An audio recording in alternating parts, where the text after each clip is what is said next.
जय हिंद मित्रांनो, मी दीपक पुन्हा एका नवीन व्हिडिओमध्ये तुमचं सर्वांचं खूप स्वागत आहे। तर मित्रांनो, आज आपण एका स्टॉकचं टेक्निकल ॲनालिसिस करणार। खूप दिवस झाले आपण स्टॉकबद्दल या ठिकाणी चर्चा करत नाही, त्याची अनेक कारणे असतात।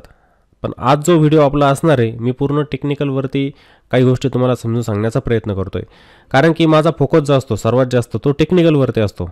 एखाद्या स्टॉकचं आपण टेक्निकल ॲनालिसिस कसं केलं पाहिजे, कोणत्या जागेवरती स्टॉक आपल्याकडून बाय झाला पाहिजे, कोणत्या चुका आपल्याकडून व्हायला नकोत, हे मी तुम्हाला नेहमी सांगण्याचा प्रयत्न करत असतो। कारण की आपले जे लाईव्ह सेशन होत असतात तिथे पण बघा, त्यानंतर आपलं जे डेली ॲनालिसिस होत असतं त्याच्यामध्ये पण मी तुम्हाला हीच गोष्ट सांगण्याचा प्रयत्न करत असतो की आपण स्टॉकला कोणत्या ठिकाणी बाय केलं पाहिजे, स्टॉकचं ॲनालिसिस, एका इंडेक्सचं ॲनालिसिस आपण कसं केलं पाहिजे, त्या लेवल ज्या असतात कशा ओळखायच्या असतात त्याच मी तुम्हाला सांगण्याचा प्रयत्न करत असतो।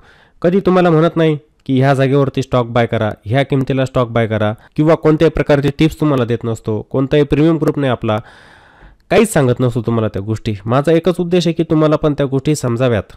ज्या पद्धतीने मी स्टॉकचं ॲनालिसिस करत असतो तशाच पद्धतीने तुम्ही पण करावं असं मला वाटतं।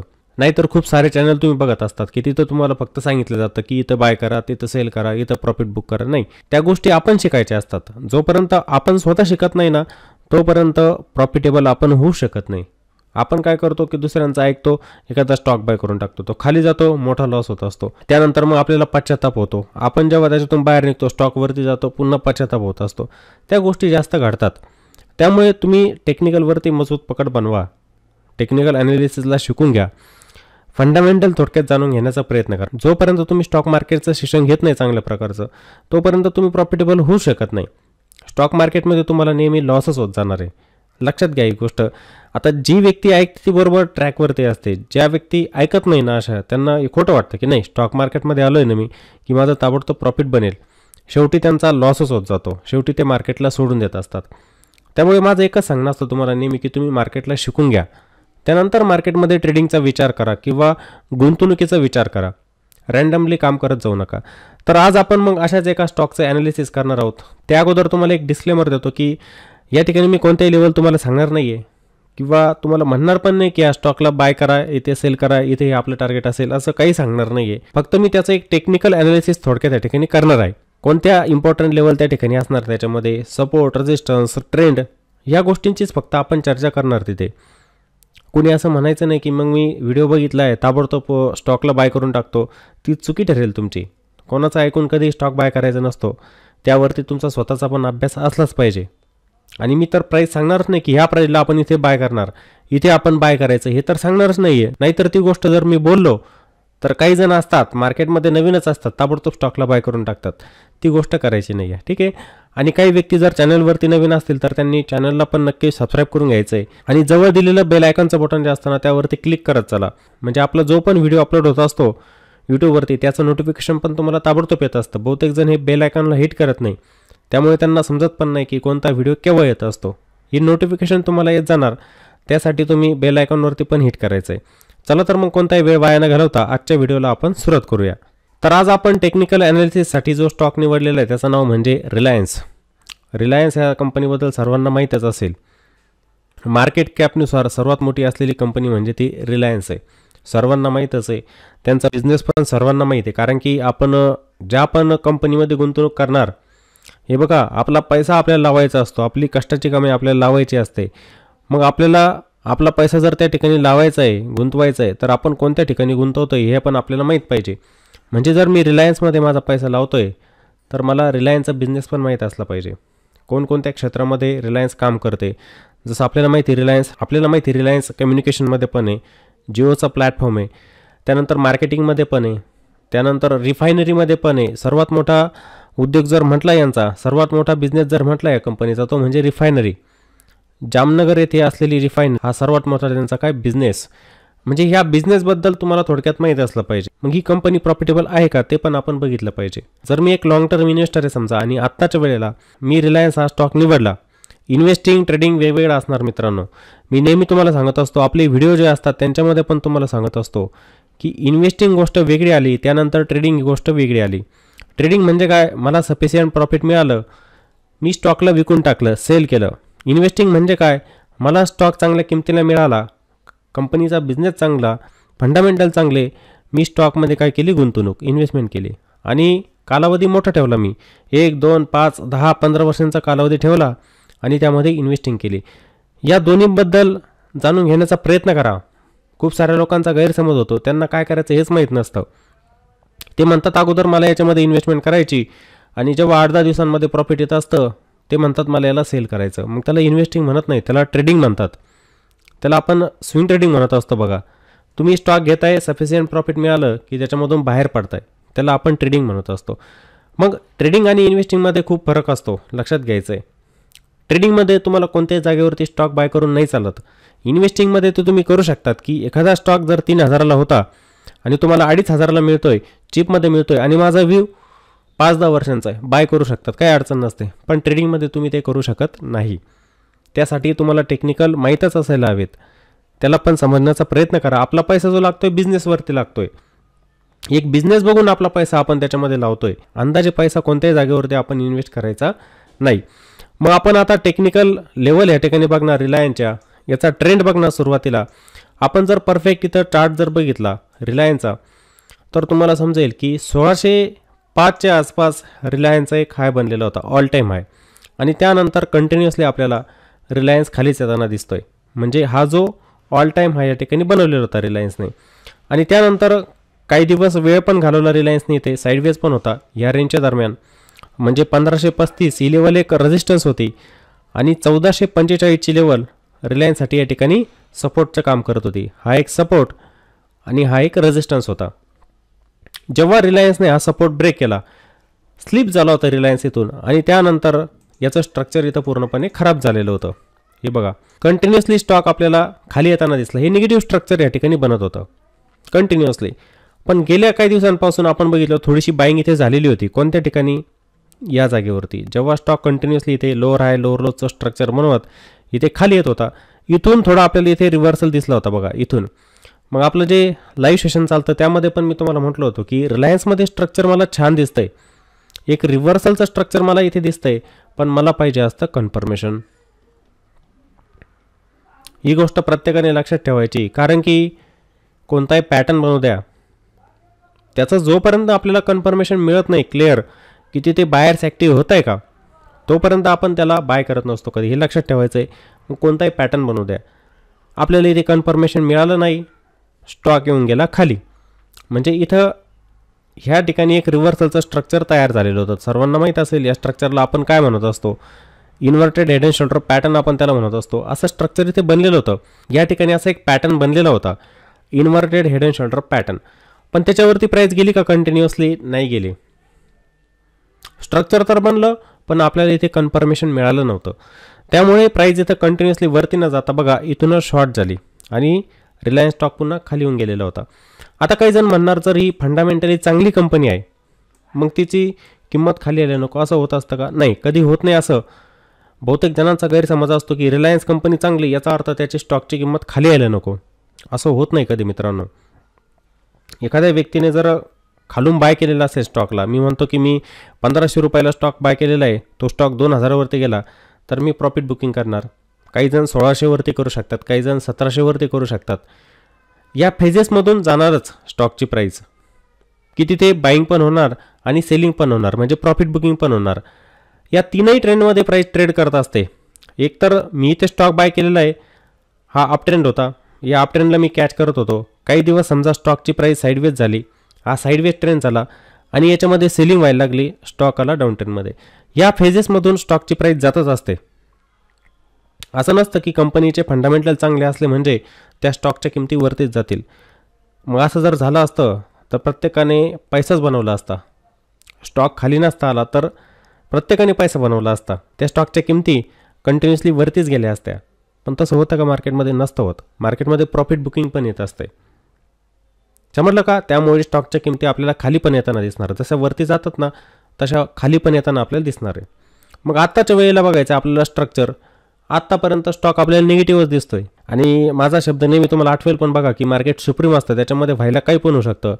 आपण राहायचं फक्त ट्रेंडसोबत, बस. बहुतेक जण चॅनल बघतात, मी ऑब्झर्वेशन करत असतो खूप गोष्टींचं की तुमचे जे लाईव्हवरती चार्ट ते असतात त्यानंतर डिस्कशन ग्रुपवरती पण तुमचे जे मेसेज येत असतात काही जणांचे, मी असं म्हणत नाही प्रत्येकाचेच, तुम्ही ना ते बिझनेस चॅनलला खूप फॉलो करत असतात. बिझनेस चॅनल तिथे ज्या व्यक्ती सांगतात ना की मार्केट आता क्रॅश होणार, ह्या लेवलच्या खाली झालेलं आहे, मार्केट विकत झालेलं आहे, तुम्ही त्या गोष्टी ऐकून तसं करण्याचा प्रयत्न करतात. माझं सांगणं असेल तुम्हाला, म्हणजे राग येऊ देऊ नका कोणी, तसं करायला नको आहे. न्यूज चॅनलला फॉलो करण्यापेक्षा आपलं ॲनालिसिस करत चला. भले आपण चुकू 1-2 वेळेला, पण आपल्याला सवय होईल त्याच्यामध्ये की मी चार्टवरती कोणते ऑब्झर्वेशन करतो आहे, चार्टवरती मी कोणते ऑब्झर्वेशन करतो आहे, कशा पद्धतीने स्टॉकची किंमत इथून वरती जाऊ शकते, खाली येऊ शकते, त्याचं ॲनालिसिस करत जायचं. त्याचं ॲनालिसिस आपण स्वतः करायचं आहे. बिझनेस चॅनलवरती ऐकून नाही यायचं. बिझनेस चॅनलवरती सर्वांना माहिती आहे की मार्केट बिरीज झालं आजच्या दिवशी, 2 मिनिटांमध्ये पलटी मारून देतात ते की मार्केट आता स्ट्रॉंग झालेलं आहे. असं नसतं. एका दिवसामध्ये समजत नाही. ओव्हरऑल स्ट्रक्चर जे असतं ना मार्केटचं ते बघत जायचं. स्ट्रक्चर पूर्ण स्टॉकचं बघत चला, पूर्ण मार्केटचं बघत चला. आता मला जर दिसतं इथं की रिलायन्सचं स्ट्रक्चर खराब आहे, मी खराबच म्हणणार इथे. मला जर निफ्टीचं स्ट्रक्चर चांगलं दिसतंय तर मी चांगलंच म्हणणार आहे, कारण की मला तिथे ट्रेंड पॉझिटिव्ह दिसतोय. अपट्रेंडमध्ये निफ्टी जाताना दिसते, मी निगेटिव्ह कसं म्हणू त्याला? असं होणार नाही. आपल्याला समोर काय दिसतंय त्यावरून त्याचं ॲनालिसिस आपण करायचं असतं. मार्केटच्या ट्रेंडला जर तुम्ही फॉलो करत जर चालले, स्टॉक असू दे, आता हा रिलायन्स आहे, मी या स्ट्रक्चरला इथे बघत जाणार, मला माहिती की कुठून रिव्हर्सल देऊ शकतो, मी चुकणार नाही का? चुकेल. जरी मी म्हणतो इथून स्टॉकच्या किमती वरती जाणार, जसं इथे म्हटलं होतं की इथे आपल्याला कन्फर्मेशन जर मिळालं तर आपण इथे बुलिश साईडला जाऊ शकतो. इथे त्याचा काय होणार, ट्रेंड चेंज होणार, कारण की आपल्याला स्ट्रक्चर तसं बनताना दिसतंय. नाही बनलं, स्टॉकची किंमत खाली आली, कन्फर्मेशनच मिळालं नाही, आपल्या ॲनालिसिसप्रमाणे स्टॉकवरती गेलं नाही, आपण चुकू शकतो. पण आपलं स्वतःचं ॲनालिसिस असलं पाहिजे. या गोष्टी जर तुम्ही शिकले आणि त्या पद्धतीने काम करत जर गेले तर तुमचा आत्मविश्वास नेहमी वाढतो. बघा, नाही तर त्या गोष्टींवरती तुम्हाला फक्त, आता ती गोष्ट काही एका दिवसात शक्य नाही तुमच्याकडून, तुमचे काही वर्ष पण त्यामध्ये जाऊ शकतात, पण करून बघा. तुम्ही जेव्हा करून बघाल स्वतः तेव्हा तुम्हाला मजा येणार त्याच्यामध्ये. बघा मग आत्ताच्या वेळेला काय दिसतंय मला स्ट्रक्चर, या ठिकाणी एक सप्लाय झोन मला दिसतोय रिलायन्समध्ये. कोणता? रिलायन्समध्ये मग मला इथे एक सप्लाय झोन दिसतोय. बघा, हा एक झोन सप्लाय झोन बनलेला आहे, म्हणजे 1321च्या आसपास, 1321 ते 1322च्या दरम्यान हा एक सप्लाय झोन बनलेला आहे. आणि मागच्या 1, 2, 3, 4, 5 ट्रेडिंग सेशनपासून कंटिन्युअसली स्टॉकची किंमत आपल्याला खाली येताना दिसते. खाली एक सपोर्ट होता 1272चा, तो पण ब्रेक होताना दिसला. पुन्हा प्राईस 1236 वरती आली. ही जी लेवल आहे, मग तुम्ही म्हणणार तुम्ही इथे सपोर्ट इथे का ड्रॉ नाही केला? त्याचं कारण आहे मित्रांनो, मी मागच्या ज्या लेवल आहे ना त्यांना फॉलो करत चालतोय थोडंसं. त्या लेवल आपल्यासाठी महत्त्वाचे असणार. या लेवलला आपण खाली पण घेऊ शकतो. पण आजची कॅन्डल बघताय तुम्ही, इथे बघा, इथे दिसेल तुम्हाला की ही कॅन्डल कशी बुलिश बनून गेली इथे, म्हणजे कॅन्डलला खालच्या बाजूने शॅडो बनली. ही शॅडो आपल्याला काय सांगते? स्टॉकमध्ये येत असलेलं बाईंग प्रेशर एक चांगल्या लेवलला, एक चांगल्या झोनवरती इथे स्टॉकमध्ये आपल्याला बाईंगचं प्रेशर येताना दिसतंय. मग स्टॉकमध्ये बाईंग केव्हा येऊ शकते? जोपर्यंत स्टॉक 1321 वरती ट्रेड करत नाही, जोपर्यंत स्टॉकची किंमत 1321च्या वरती ट्रेड करत नाही, स्टॉकमध्ये फ्रेश बाईंग येऊ शकत नाही. फ्रेश बाईंग याचा अर्थ समजतोय ना तुम्हाला, की जर इथून स्टॉक कंटिन्युअसली वरती जात असेल तर हा एक सेलरचा झोन बनलेला आहे. इथे तुम्हाला परफेक्ट लक्षात येईल. बघा, इथे जेव्हा पण स्टॉक जातोय ना त्याच्यामध्ये शार्प सेलिंग येते.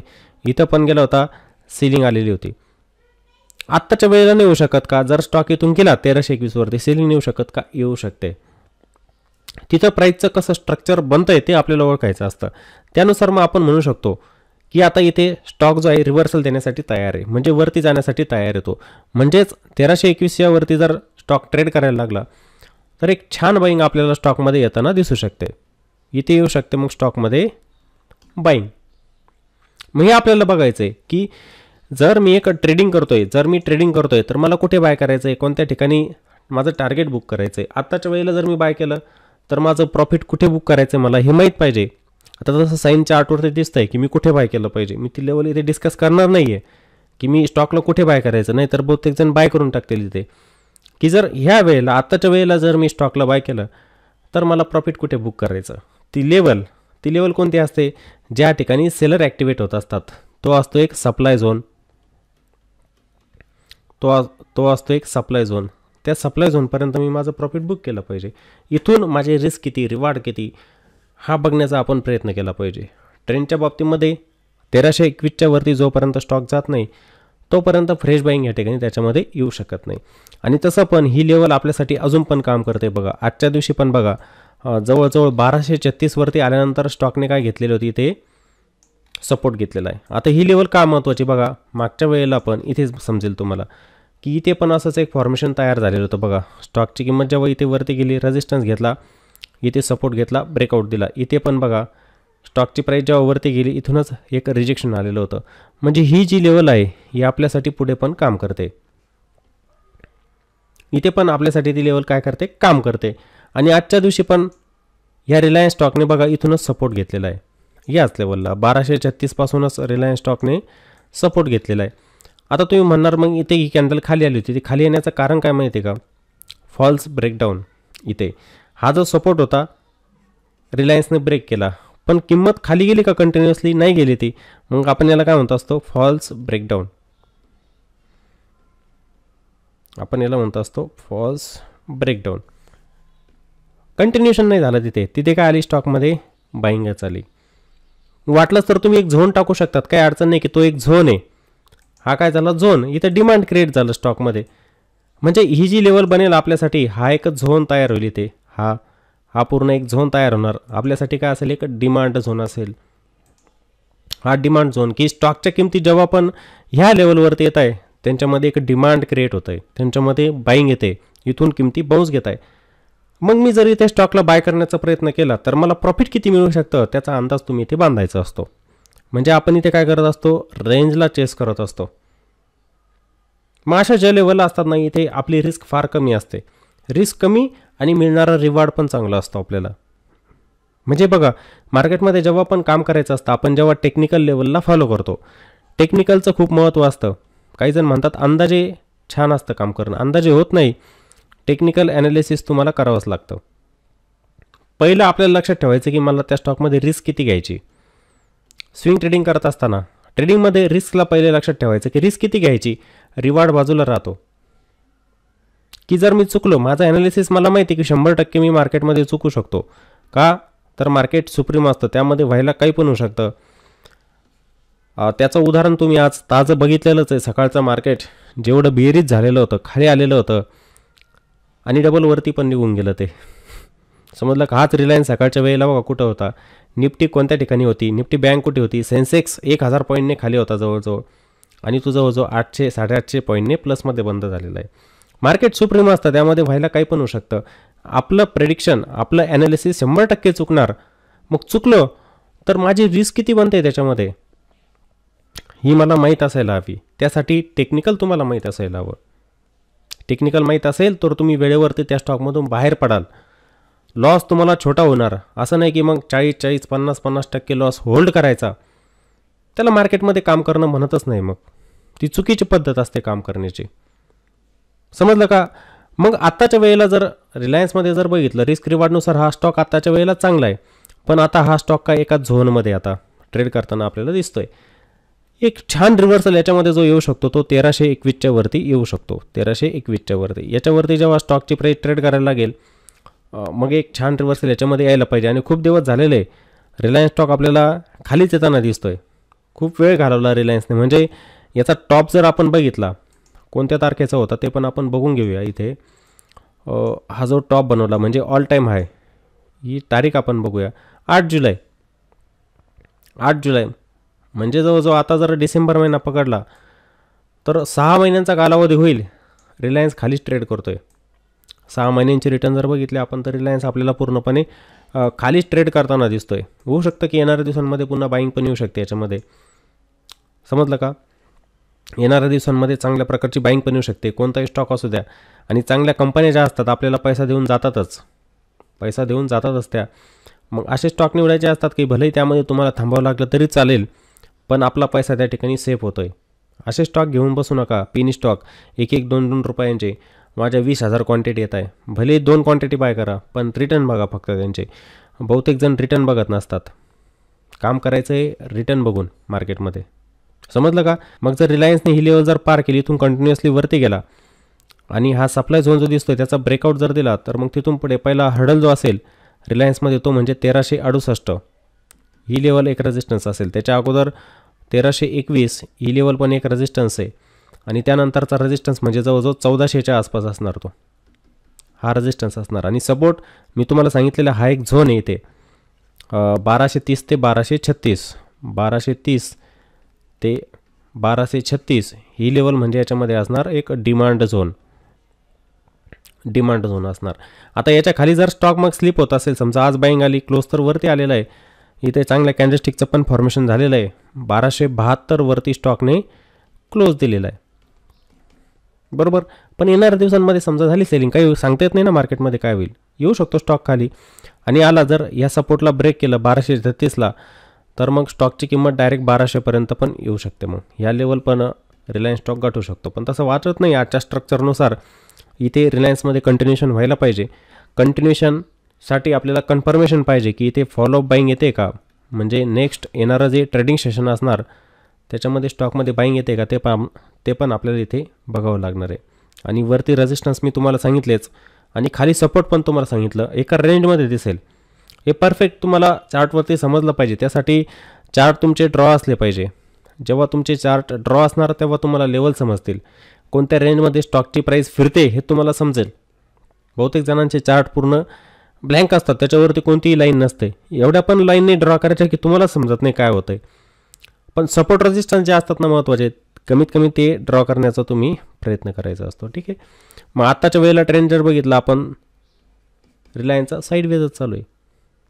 रिलायन्सचा ट्रेंड म्हणजे साईडवेज आताच्या वेळेला एक डिमांड झोनमधून आपल्याला तो बाउन्स घेताना दिसतोय. ठीक आहे. तर अशाच पद्धतीचं सर्वांनी पण ॲनालिसिस करत चाला, कोणत्या ठिकाणी स्टॉक बाय करायचा, सेल करायचा. तुम्हाला मार्केटमध्ये प्रॉफिट बुक करता आलं पाहिजे. मार्केटमध्ये प्रॉफिट सोडू नका. मार्केटमध्ये काही होऊ शकतं.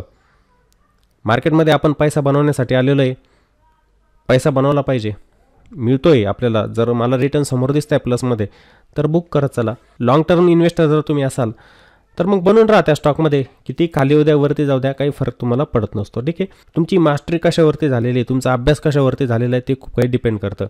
मी जर म्हटलो की मी स्विंग ट्रेडिंग करतो आहे आणि मी 10 मिनिटांमध्ये येऊन ॲनालिसिस करायचं, त्याला अर्थ राहत नाही मित्रांनो. मी म्हणायचं मला स्विंग ट्रेडिंग करायचं, 5 मिनिटांमध्ये मी चार्टला बघायचं, काही फायदा नाही आहे. तुम्ही जर स्विंग ट्रेडिंग करताय तर तुम्ही मोठे टाईम फ्रेम असतात त्यांना बघत चला. मग तुम्हाला वाटतं आहे की मला वन डेचा चार्ट चांगला समजतो, त्याला बघत चला, काही अडचण नसते. जसं मी वन डेचाच बघतो. इथे ही जी कॅन्डल आहे आपल्याला एका दिवसाची दिसते, मी त्यालाच बघत असतो, त्यानुसारच ॲनालिसिस असतं माझं पूर्णपणे. काहींना वाटतं की नाही मी विकलीमध्येच बघितलं पाहिजे, विकली टाईम फ्रेम मला सूट होतो, बघत चला, काही अडचण नसते. कशावरती मास्टरी, कोणता चार्ट तुम्हाला व्यवस्थित समजतोय, त्या टाईम फ्रेममध्ये प्रोजेक्शन तुम्हाला कशा प्रकारची समजते त्यावरतीच असतं. असं काही नाही की तुम्ही बाकीचे टाईम फ्रेम बघू शकत नाही, असं नाही. माझं म्हणण्याचा उद्देश काय, तुम्हाला कोणत्या टाईम फ्रेममध्ये चार्ट चांगला समजतोय ते समजून मग त्यांच्यामध्ये काम करत चालायचं. आणि रिस्क रिवॉर्ड हे आपल्याला माहीतच असलं पाहिजे आपलं. आणि टार्गेट प्रॉफिट कोणत्या ठिकाणी बुक करायचं आहे ते पण आपल्याला माहीत असलं पाहिजे. आणि स्वावलंबी बनण्याचा तुम्ही प्रयत्न करायचा आहे. आपला पण दीपटेकचा उद्देश एकच आहे की प्रत्येक माणसाने स्वावलंबी बनलं. कोणाच्या टिप्स घेऊन, कोणाच्या प्रीमियम ग्रुपला जॉईन होऊन काम करायचं नाही, आपल्याला स्वावलंबी बनायचं आहे. तुम्हाला यावरती काय वाटतं, आपण स्वावलंबी बनलं पाहिजे की नाही, त्याचं उत्तर तुम्ही मला कॉमेंट बॉक्समध्ये नक्की द्यायचं आहे. ठीक आहे. कॉमेंट बॉक्समध्ये तुम्ही अशा गोष्टी लिहत चाला की खरंच आपण मार्केटमध्ये स्वावलंबी बनलं पाहिजे, कोणाच्या टिप्स घेऊन आपण काम करायचं नसतं. ठीक आहे. आणि व्हिडिओ जर आवडलेला असेल तर व्हिडिओला सर्वांनी लाईक करायचं आहे, व्हिडिओला कॉमेंट पण करा आणि व्हिडिओला जास्तीत जास्त तुम्ही शेअर पण करायचं आहे. चला तर मग पुन्हा भेटूया एका नवीन व्हिडिओमध्ये. जय हिंद.